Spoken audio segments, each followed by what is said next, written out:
여러분 혹시 여러분 통장의 비밀번호가 어떻게 되십니까? 뭐 제가 찾으려고 하는 건 아니고 예전에는 통장 비밀번호를 만들 때 생일을 가지고 많이 했었습니다. 그런데 요즘은 안 된다고 하더라고요. 생일이나 뭐 번호가 붙은 이렇게 숫자는 안 된다고 은행에서 그렇게 이야기하는 걸 들었습니다. 제가 왜 이 통장 비밀번호를 말씀드렸냐면 우리의 삶 속에서 잊지 못할 날들을 기억해서 그것을 뭐 비밀번호나 아니면 다른 번호로 뭐 사용할 때가 많이 있습니다. 그렇죠. 그래서 보통 생일을 쓰든지 결혼 기념일을 하든지 뭐 그렇게 하는 거죠. 여러분에게 잊지 못할 날이 있습니까? 정말 잊지 못할 날, 한 날만 선택하라고 한다면 어떤 날을 잊지 못하십니까? 그렇죠. 어떤 숫자를 딱 이야기하면 기억나는 날이 있습니다. 우리 민족에게는 625, 625라고 하면 기억나는 날이 있는 거죠. 미국 사람들에게는 911이라고 하면 또 기억나는 날이 있습니다. 이 날은 슬픈 날이죠. 고통의 날입니다. 그렇지만 또 기쁨의 날들도 있어요. 온 민족이 기뻐하는 날 뭡니까? 8.15 같은 경우는 기쁨을 기억할 수 있는 특정한 날입니다. 마찬가지로 교회가 기억해야 되는 날이 있습니다. 그 날이 오늘이죠. 오늘 무슨 날입니까? 성령 강림 주일입니다. 그래서 성령이 강림하신 날을 교회가 왜 기억해야 하는지 오늘 말씀을 통해서 같이 한번 나눴으면 좋겠습니다. 우리 같이 1절을 한번 더 읽겠습니다. 1절입니다. 오순절 날이 이미 이름에 그들이 다 같이 한 곳에 모였더니, 여러분 1절 시작이 어떻게 됩니까? 오순절 날이 이미 이르렀다라고 합니다. 그런데 여러분 그냥 성령 강림한 그날을 이야기할 때 그냥 오순절 날에 그들이 다 같이 한 곳에 모였다라고 기록할 수 있잖아요. 그런데 1절 보니까 오순절 날에 그들이 모였다라고 하는 이 말 가운데 무엇을 기록하고 있습니까? 이미 이르렀다라고 기록하고 있죠. 왜 누가는 여기에 이미 이르렀다라고 하는 말을 넣었을까요? 이거 빠져도 상관없잖아요. 그렇죠. 오순절 날 그들이 다 같이 모였다고 해도 우리가 성경을 이해하고 성경을 읽는데 아무 문제가 없습니다. 그런데 누가가 이미 이르다라고 하는 이 단어를 기록한 이유가 있겠죠. 그 이유가 무엇이냐면 이 오순절 날이 이르러서 거기에 성도들이 모였다라고 하는 것을 이야기하고 싶은 겁니다. 그러니까 무슨 말이냐면 오순절 날 성령이 임했다라고 하는 것을 강조하고 싶어서 이렇게 기록했다는 거죠. 그래서 오순절 날이 이미 이르렀다라고 하는 이 말은 다시 번역하면 오순절 날이 찼다, 오순절 날이 성취되었다라고 하는 말하고 똑같습니다. 그러니까 오순절 날이 이미 이름에라고 하는 것은 오순절 날이 되어서 오순절 날이 찼고 오순절 날이 성취되었을 그때에 성도들이 그곳에 모였다라고 하는 거죠. 다시 한번 말씀드리면 지금 무엇을 강조하기 위해서입니까? 성도들이 그 모인 날이 무슨 날이라는 겁니까? 오순절이라고 하는 것을 강조하기 위해서요. 이 날에 성령이 임했는데 이 날은 주님께서 약속하신, 그러니까 사도행전 1장 5절에 보면 몇 날이 못 되어서 성령으로 세례를 받겠다라고 약속하신 그날이라는 거죠. 그날. 그러니까 하나님이 성령을 주시기로 계획한 날이 있는데 그날 주시겠다라고 주님께서 승천하기 전에 말씀하셨습니다. 제자들은 그날이 오순절인지 알았을까요? 몰랐을까요? 몰랐습니다. 모르고 기도했지만, 그렇지만 하나님의 계획에는 그날이 언제였습니까? 오순절 날이었다라고 하는 거죠. 그것을 누가가 이야기하기 위해서 이미 이르렀다, 오순절 날이 성취되었다라고 기록하고 있는 것입니다. 그러니까 하나님께서 약속하신 약속의 날짜에 성령이 왔다는 거죠. 성령이 왔다는 겁니다. 그렇지만 사도들은 몰랐고 성도들은 몰랐어요. 누구만 알고 있었습니까? 하나님만 알고 계신 거죠. 이것을 통해서 우리가 깨닫는 것이 무엇입니까? 하나님은 하나님께서 약속하신 약속을 철저하게 지키신다라고 하는 겁니다. 하나님은 하나님의 약속을 지키세요. 여러분, 하나님께서 신실하게 약속을 지키신다라고 하는 것, 이것을 통해서 우리가 깨닫는 것이 무엇입니까? 하나님은 약속을 철저하게 지킬 수 있는 분이라고 하는 것, 이것을 통해서 저와 여러분이 깨달을 수 있는 것. 그것은 하나님의 전능하심입니다. 전능하심. 약속을 지킬 수 있다고 하는 것은 전능하다라고 하는 겁니다. 여러분은 약속을 100% 지킬 수 있습니까? 지킬 수 있으십니까? 없으십니까? 왜 없죠? 왜 여러분은 약속을 못 지킵니까? 네, 안 전능하니까. 전능하지 않기 때문에. 우리에겐 한계가 있기 때문에 약속을 지키지 못하죠. 그래서 우리에게 한계가 있다는 말은 다른 말로 하면 변수가 있다는 겁니다. 그렇죠. 변수. 내가 어떻게 하지 못하는 변수가 있는 거죠. 철두철미하게 약속을 하지만 정말 그 약속을 할 때는 100% 지킬 것 같은 마음을 가지고 약속을 하지만 우리가 살다가 보면 변수가 생기잖아요. 그것을 지키지 못할 상황이 생깁니다. 그래서 그것을 지키지 못하는 거죠. 예전에, 지금은 안 그러는 것 같은데 예전에 결혼할 때, 남자가 결혼할 때 어떻게 합니까? 남자가 여자에게 나와 결혼해주면 손에 뭐 한 방울 안 묻히게 해주겠다. 물 한 방울. 그렇게 들어보신 분? 고백을. 그렇게 고백을 했죠. 그런데 여러분 살다 보면 물 한 방울 안 묻히고 삽니까? 거짓말일까요? 그 약속을 할 때 그렇지 않을 건데 거짓말, 결혼하기 위해서 그런 거짓말을 하는 것입니까? 그렇진 않죠. 정말 그렇게 하고 싶은 마음으로 약속을 할 겁니다. 그런데 어떻게 됩니까? 시간이 지나면서 상황이, 변수가 생기기 시작하죠. 무슨 변수가 생깁니까? 마음의 변수가 생겨요. 마음이 식어요.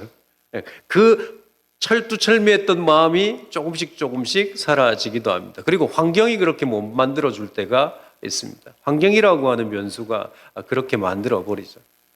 그러니까 우리는 약속을 지키고 싶은데 약속을 지키지 못해요. 그러니까 약속을 하고 약속을 100% 지킬 수 있는 존재는 누구밖에 없습니까? 하나님밖에 없으시죠.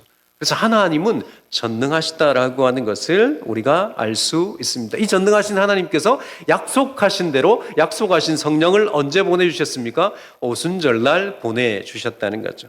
이 오순절날에 일어났던 일을 2절부터 4절까지 기록하고 있습니다. 먼저 우리 2절을 함께 읽겠습니다.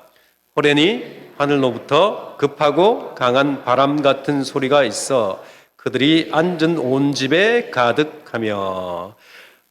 무슨 소리가 있었습니까? 급하고 강한 바람 같은 소리. 이 소리가 무엇일까요? 급하고 강한 바람 같은 소리가 그들이 앉은 온 집에 가득했다고 하는데 여기서 가득이라고 하는 말은 우리가 잘 아는 충만이라고 하는 단어입니다. 온 집에 바람 소리가 가득 충만했다라고 이야기하는데 여기에서 여러분 바람이라고 하는 건 무엇을 나타낼까요? 구약에 보면 큰 바람은 누가 보내시냐면 하나님이 보내십니다. 요나서 1장 4절 보시면 여호와께서 큰 바람을 바다 위에 내리심에 바다 가운데에 큰 폭풍이 일어나 배가 거의 깨지게 된지라. 요나가 탄 배, 그 배의 풍랑과 바람, 큰 바람을 바다 위에 내리신 분이 누구라는 것입니까? 하나님이시죠. 그러니까 오늘 이 큰 바람, 소리 같은 큰 바람은 누가 보내신 것입니까? 하나님이 보내셨다라고 하는 것입니다. 그런데 여기 바람이라고 하는 단어가 호흡이라고 하는 단어입니다. 호흡. 저와 여러분이 후 내뱉을 때 그리고 들이마실 때 쉬는 숨, 이것을 바람이라고 하는 단어하고 똑같은 단어죠. 그러니까 이 호흡이라고 하는 것은 여호와의 숨결을 의미합니다. 에스겔서 37장에 보면 마른 뼈들이 있죠. 그 마른 뼈들을 하나님이 살리실 때 무엇으로 살리십니까? 하나님의 숨, 호흡으로, 영으로 살리시죠. 그러니까 하나님이 숨을 내뱉고 하나님의 영이 그 마른 뼈를 살려서 온전한 사람이 되게 만들었다라고 하는 기사를 우리가 에스겔서 37장에 볼 수 있습니다. 그러니까 큰 바람 같은 소리는 누가 임했다는 겁니까? 하나님의 영이 임했다라고 하는 거죠. 창세기 1장에 보면 이 하나님의 영은 무엇을 했냐면 수면 위에 운행하셨다라고 말씀합니다. 그러니까 하나님의 영이 창조 과정 가운데 역사하시고 창조 이후에도 역사하시는 그 영이라는 거죠. 그 영이 누굽니까? 성령이죠. 그러니까 지금 2절에서 이야기하는 급하고 강한 바람 같은 소리는 성령께서 그곳에 가득하게 임했다라고 하는 것을 말하고 있는 것입니다. 이렇게 온 집에 바람이 가득한 이후에 무슨 현상이 또 일어납니까? 3절을 여러분이 읽어주시겠습니까? 마치 불의 혀처럼 갈라지는 것들이 그들에게 보여 각 사람 위에 하나씩 임하여 있더니 바람 이후에 그 자리에 또 무슨 현상이 일어납니까? 불의 혀처럼 갈라지는 것들이 그들에게 보였다는 겁니다. 그리고 각 사람 위에 하나씩 뭐가 임했다고요? 불이 임했다는 거죠. 불이라고 하는 것은 무엇이냐면 하나님이 임재하실 때 나타나는 현상 중에 하나입니다. 그래서 구약에 보시면 하나님이 불 가운데, 구름 가운데, 음성 가운데, 큰 소리 가운데 하나님 임하시죠. 그래서 하나님이 임하셨다라고 하는 증거가 무엇이라는 겁니까? 불이라고 하는 거죠. 그래서 이 불이라고 하는 것이 각 사람 위에 혀처럼이라고 하는데 왜 혀 모양으로 왔을까요? 하나님의 임하심이 왜 혀 모양으로 왔을까요? 이것과 관련되어서 4절을 읽으면 우리가 알 수 있습니다. 4절 같이 읽겠습니다. 그들이 다 성령의 충만함을 받고 성령이 말하게 하심을 따라 다른 언어들로 말하기를 시작하니라. 그러니까 각 사람에게 혀처럼 불이 임했는데 각 사람이 무슨 일을 행하는 겁니까? 다른 언어로 말하기 시작했다는 거죠. 각 사람이 다른 언어, 그러니까 외국어, 다른 나라 말로 말하기 시작했다라고 이야기합니다. 그러니까 혀처럼 임한 이 불하고 뭐하고 관련이 있습니까? 이 다른 언어하고 관련이 있다는 거죠. 그래서 자세히 보시면 3절의 혀와 4절의 언어라고 하는 이 단어가 우리 글에는 다르지만 성경 원어에는 똑같은 단어입니다. 똑같은 단어. 혀라고 할 때도 헬라어가, 언어라고 하는 헬라어가 똑같은 단어로 사용되어지고 있다는 거죠. 그러니까 성령이 임하셔서 각 사람에게 성령이 임하셨다라고 하는 증거로 각 사람이 무엇을 했다는 것입니까? 외국어를 말하기 시작했다는 거죠. 이 현상이 지금 성령이 강림했을 때 그곳에 있는 120명 성도들에게 임했습니다. 그런데 4절에 보면 다른 언어라고 되어 있는데 이전 번역에 보면, 이전 성경에 보면 방언이라고 되어 있어요. 왜 방언을 다른 언어로 바꾸어서 번역했냐면 방언이라고 하는 것을 자꾸 영적인 언어로 이해하기 때문에, 잘못 이해하기 때문에. 그러니까 오늘 본문에서는 성령이 임했을 때 방언을 냈는데 그 방언이 신비한 언어가 아니고 무엇이라는 것입니까? 외국어라는 겁니다. 외국어. 지금 우리로 이야기하면 어떤 사람은 일본어를 하고 어떤 사람은 독일어를 하고 어떤 사람은 영어로 말하기 시작했다 이 뜻입니다. 이것이 오순절날 일어난 현상이에요. 일어난 일. 성령이 임하셨다라고 하는 증거가 바람과 그리고 무엇으로 일어났다고요? 불로. 그리고 또 그 불을 받은 사람들이 무엇을 했습니까? 다른 언어, 외국어로 말하기 시작했다라고 하는 것입니다. 그런데 여러분, 왜 이 날을 우리가 중요하게 생각해야 될까요? 왜 오순절날 성령 임한 날을 우리가 기념하고 중요하게 생각하고 교회가 있지 않아야 합니까?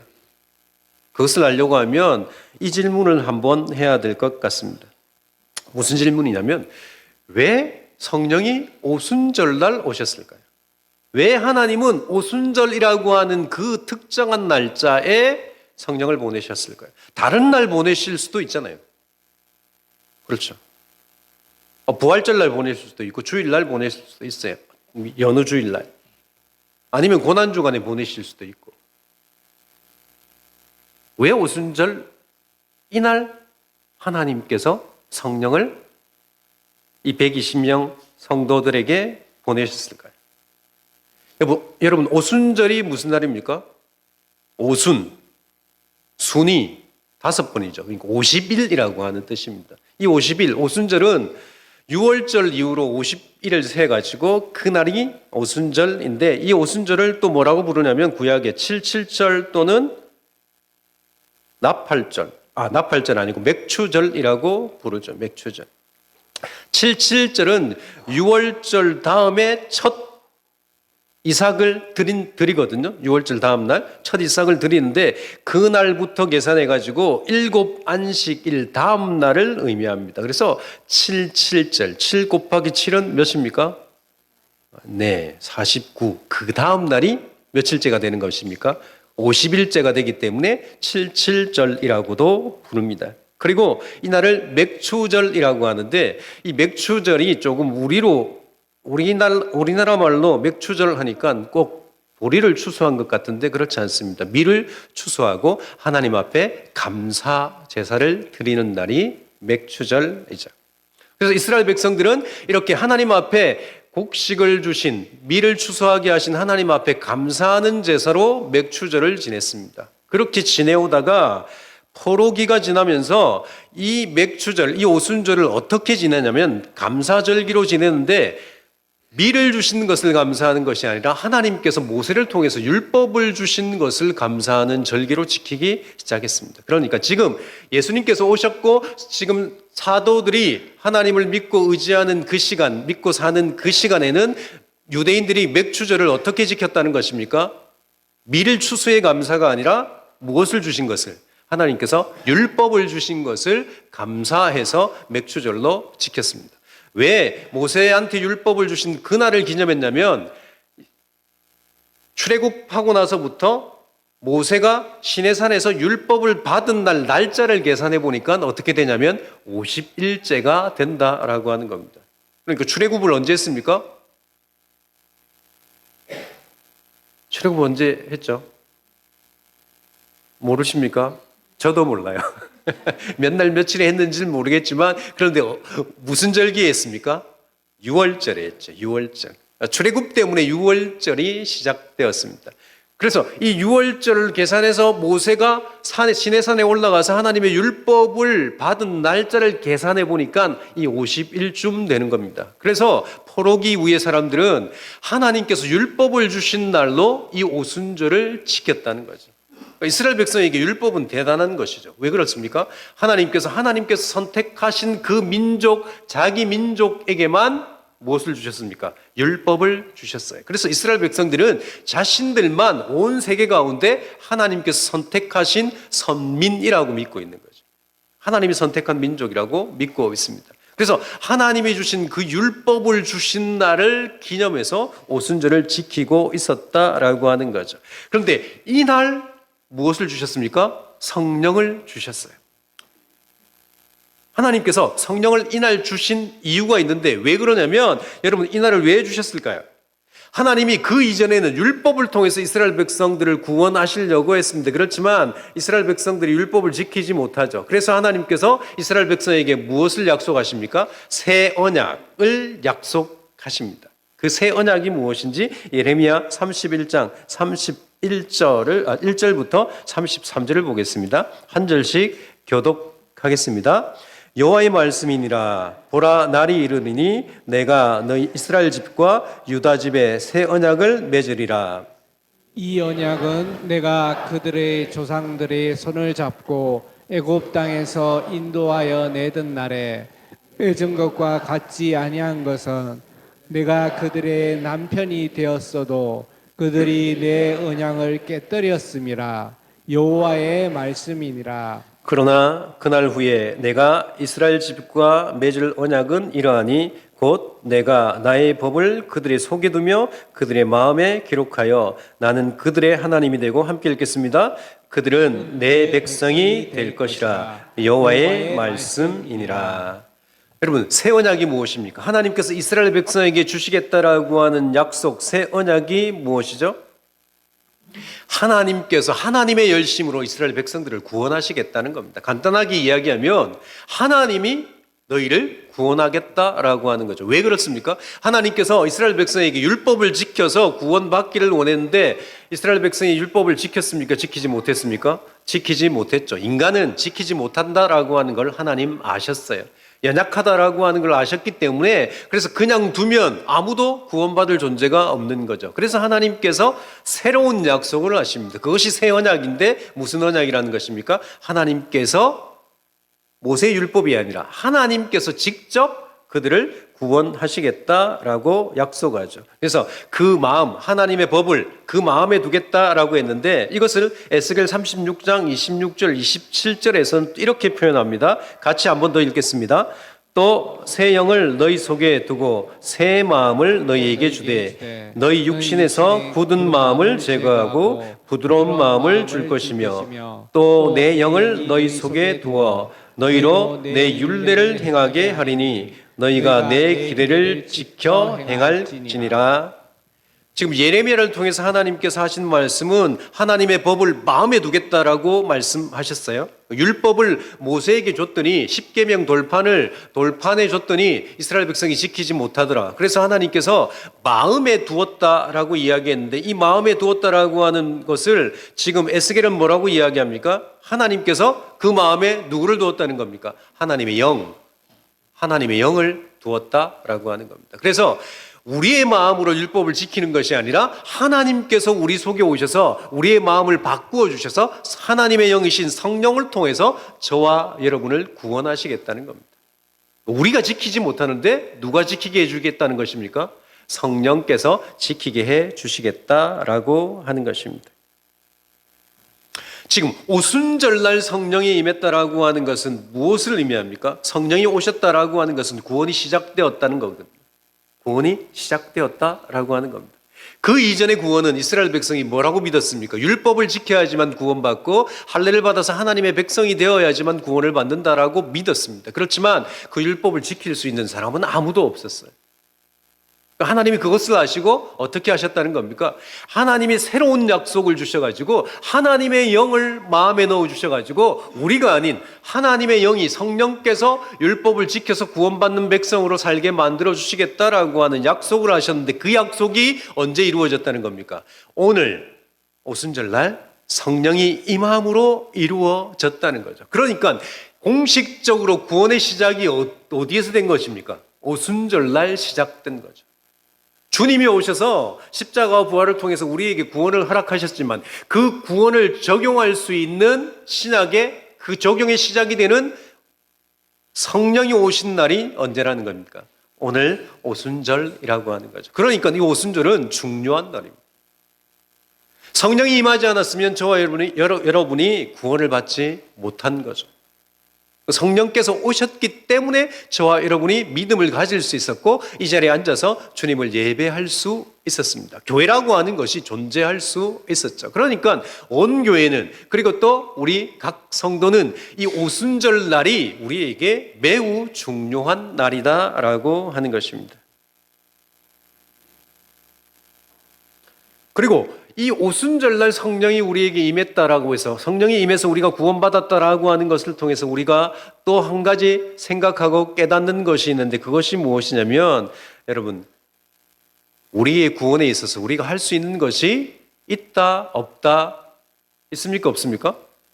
없습니다. 없다고 하는 것을 알 수 있죠. 여러분 성령을 우리가 구해서 받았습니까?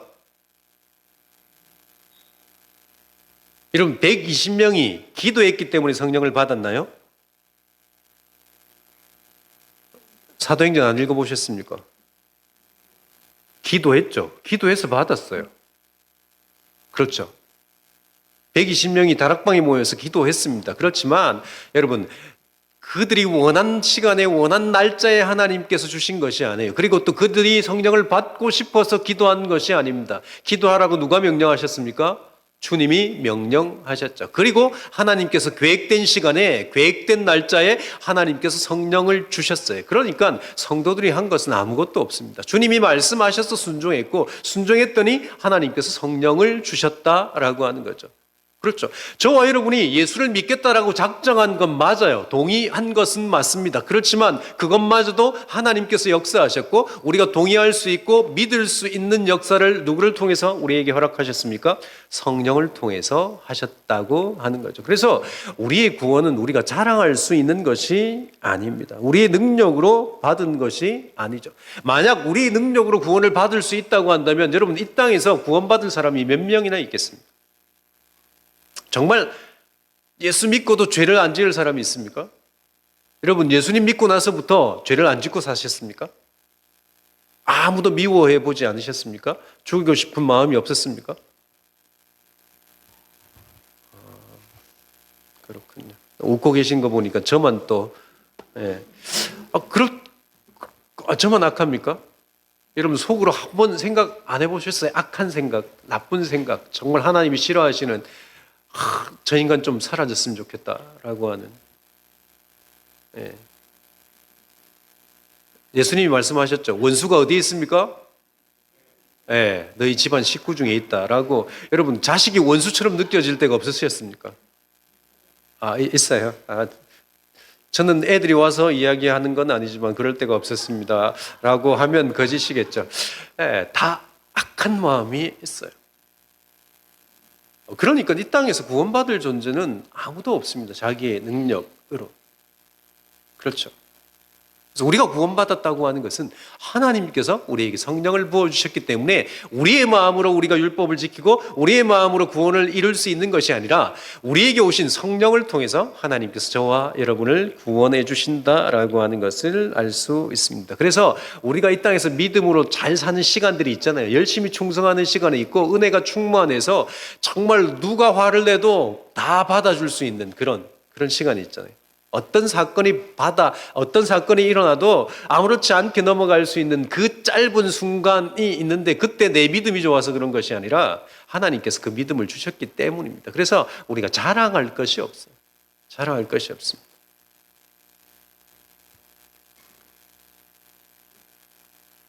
이렇게 하나님께서 우리의 구원을 이루어 가신다라고 할 때 이 구원이라고 하는 것을 생각할 때 우리가 기억해야 될 것이 있는데 그것이 무엇이냐면 성경이 말씀하시는 구원은 내가 예수를 믿었기 때문에 믿고 나서 구원받았다라고 하는 것으로 끝나지 않습니다. 그러니까 칭의만을 이야기하지 않습니다.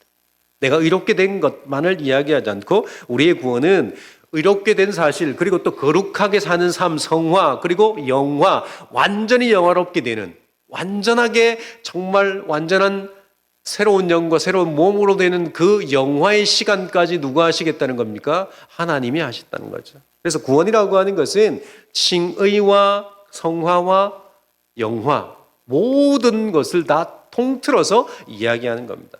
예수를 믿겠다라고 작정한 그 믿음 그것만을 이야기하지 않고 그래서 우리가 믿겠다라고 한 것부터 우리가 거룩하게 사는 것 그리고 또 마지막에 영화롭게 변화되는 것 그 모든 과정까지 누가 책임지신다는 것입니까? 하나님께서 성령을 통해서 책임지신다라고 하는 거죠. 책임지신다는 겁니다.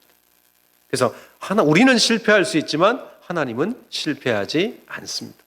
변수라고 하는 것이 생기겠죠. 우리의 삶 가운데 변수라고 하는 것이 생길 것입니다. 그렇지만 그 변수마저도 하나님의 능력 앞에서 어떻게 할 수 없다라고 하는 거죠. 어떻게 할 수 없어요.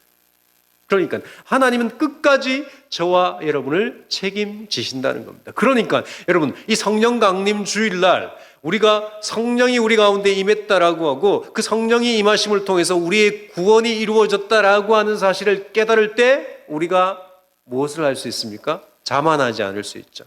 교만하지 않을 수 있습니다. 내가 구원받은 것 내 능력이 아니기 때문에 자만하지 않고 교만하지 않을 수 있습니다. 그리고 또 한 가지 감사할 수 있는 거죠. 왜 감사합니까? 우리의 구원 전 과정을 누가 책임지십니까? 하나님께서 책임지신다는 겁니다.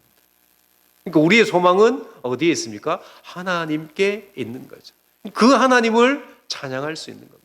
그래서 제가 종종 말씀드리지만 여러분이 이 자리에서 주일 그리고 또 다른 날 예배드리고 하나님 앞에 기도하고 찬송할 수 있다라고 하는 것은 우리가 무엇을 받았다고 하는 증거입니까? 성령을 받았다고 하는 증거이죠. 그러니까 여러분 목사가 조금 설교를 못할 수 있어요.